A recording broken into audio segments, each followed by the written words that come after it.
шешті көтеріліс сол және әкімшілікпен қосып талқандап жүргенде сол уақытта мынау біздің бір депутат сайлаған 13 депутат аудан ішіндегі біреуі де жоқ, қашып кеткен бәрі. Қараңыздар. Және соның ішінде бәрі тықылып жүр. Начальник милициясына дер сол жерде. Прокурор бар. Сорда мен шақырттым, Екорда. Сейдуалиев шақырттым. Керісінше халықты қорғап жанында жүрген мына жерге артқа іртік салып жүрмесін.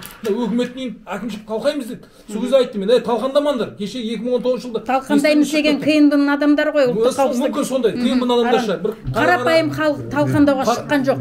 Жанөзенді қолдауға шықты. Қара киім киіп алған бір балдар келді. Оны танымаймыз кімдер екен. Ол көрмегенбіз ол. Қандай арасында жүрген бір адамдар.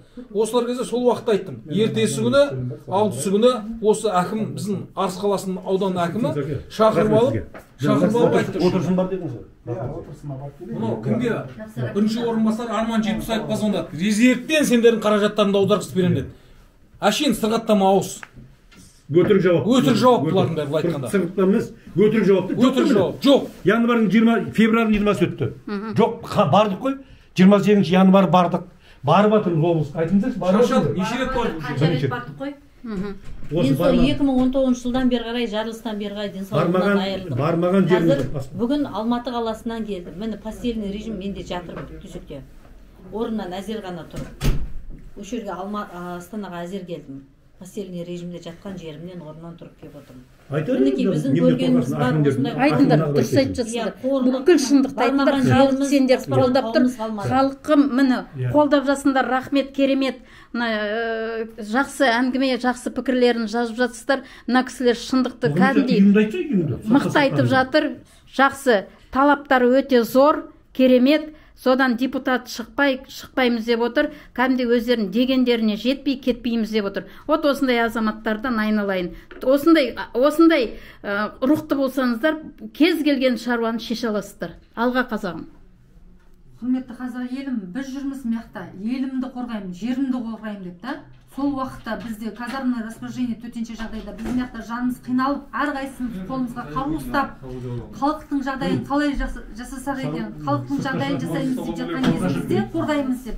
Ал менің қызыма, жасөспірім қызыма, 4 жасар қызыма осы уақытқа шейін көрсетпеген азабы қалмай келеді.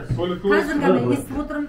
Арыс қаласының әкімінің көмекшісі Рахымбек мырза мен сыртынан бәлеқор деп жатыр. Сонда мен 4 жасар қызымның құқығын қорғаймын деп жүрген үшін мен бәлеқор атану керекпін ба? Мен жетіскеннен мынандай күннің суығында, мынандай аязда, мынандай киіммен кеп тұрмаймын мен нараға. Мына киіммен қазір мен кеп тұрмын мысалы. Міне осымен жүрмін. Осымен 4 сағаттан собырдың жанында тұрды, қардың үстінде. Қардың үстінде мен 4 сағат алады. Бүгін аяз неше көріңіздерші халқым?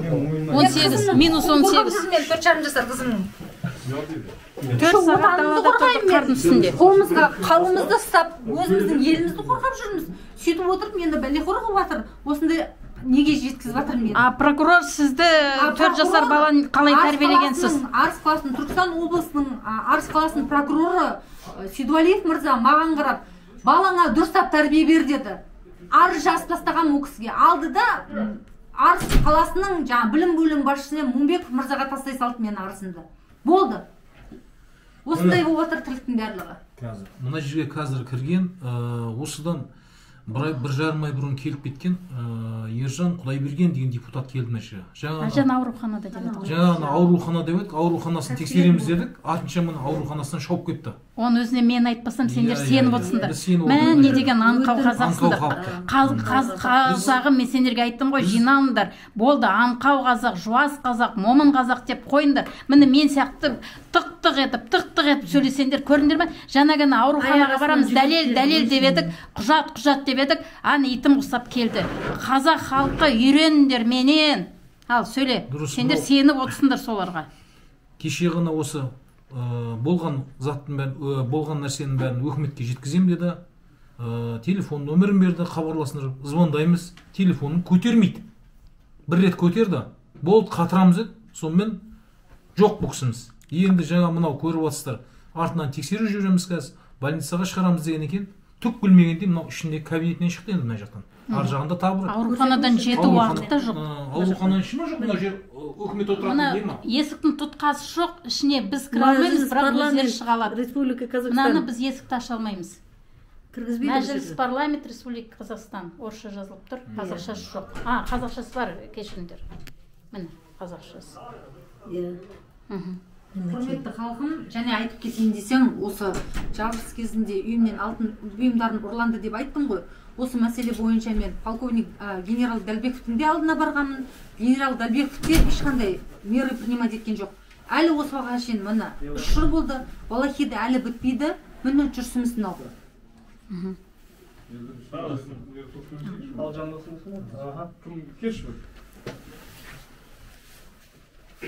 Біртіндеп қабылдаймыз.